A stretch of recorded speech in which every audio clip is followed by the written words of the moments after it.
How to Live Like a Warrior. 5 Lessons from Miyamoto Musashi. Number 1. Don't spend your life seeking superficial happiness in the form of pleasure.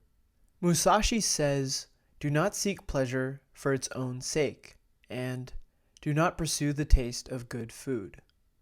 The feeling of pleasure comes from the satisfaction after fulfilling one of our basic needs for survival, such as eating food or having sex. Humans were hunter-gatherers for over 90% of our history, making most of our evolutionary biology focused on survival under difficult conditions. Our caveman ancestors had to battle wolves and lions and compete with warring tribes just to eat. Today we can pick up our phone and order a pizza on DoorDash or Uber Eats. If you want to have sex, you go on Tinder or to your local bar. Alternatively, you can turn on your computer and watch porn and fuck up your mind even more than it already is. It is so easy to survive in comparison to our past, and yet we receive the same amount of dopamine. This means we can feel good without really having to earn it, leaving us with all this excess energy, which makes us depressed when we experience temporary satisfaction, and yet our lives are just as bad as they were before. This excess energy exists because we no longer have to work hard to feel good. But what ends up happening is that with such easy access to pleasure, we grow numb to it and stop enjoying it. This aggressive energy was once necessary to spear woolly mammoths and defeat our enemies. With life and survival being much easier nowadays, and with comfort as our normal state of being, we must actively seek discomfort and simulate suffering in our lives. We need to go to the gym and make our bodies stronger. We need to read books and sharpen our mind. We need to train in martial arts to make us capable of war. Instead of walking through life as Nietzsche's last man, someone who constantly desires pleasure and comfort, and lets the world walk over him, content with being another piece of a large, uncaring machine, we must fight back and claim our birthright to vitality and embrace our destiny as warriors. Number 2. Don't limit yourself to one style or belief system.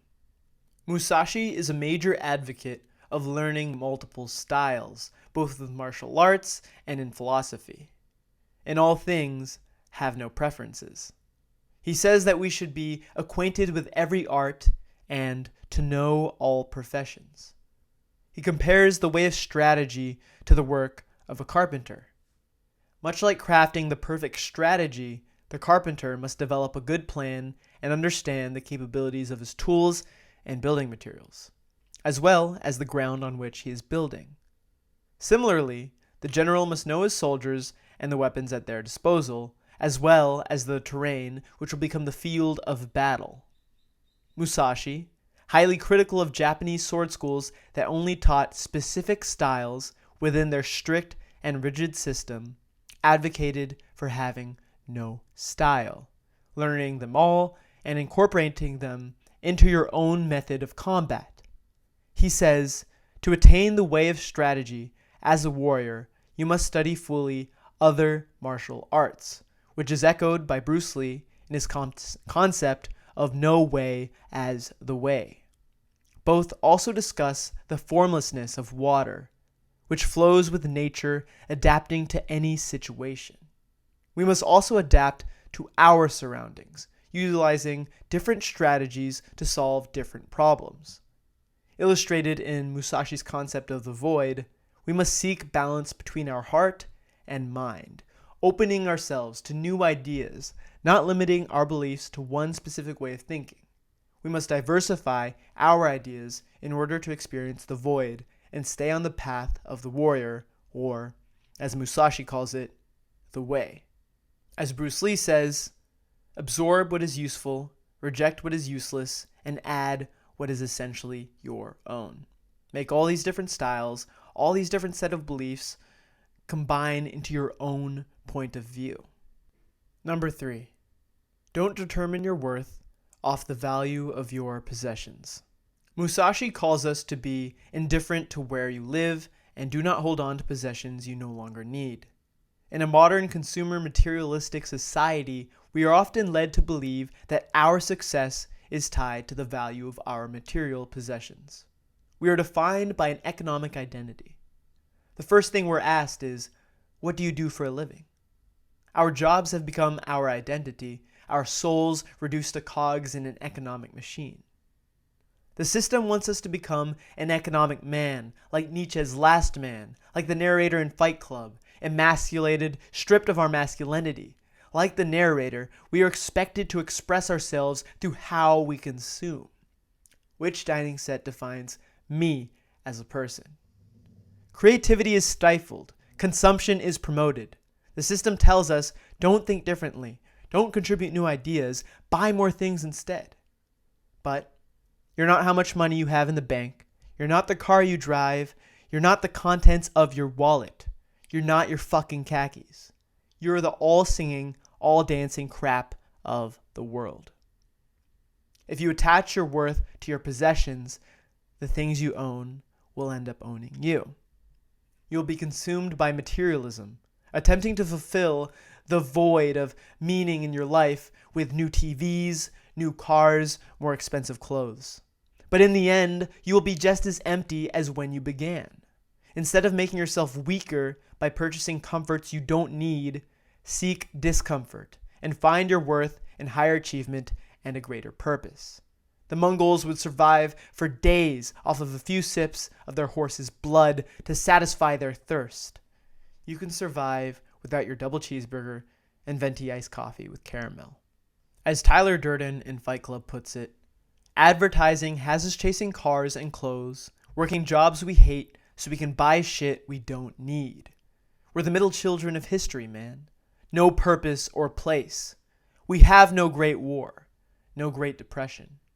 Our great war is a spiritual war. Our Great Depression is our lives.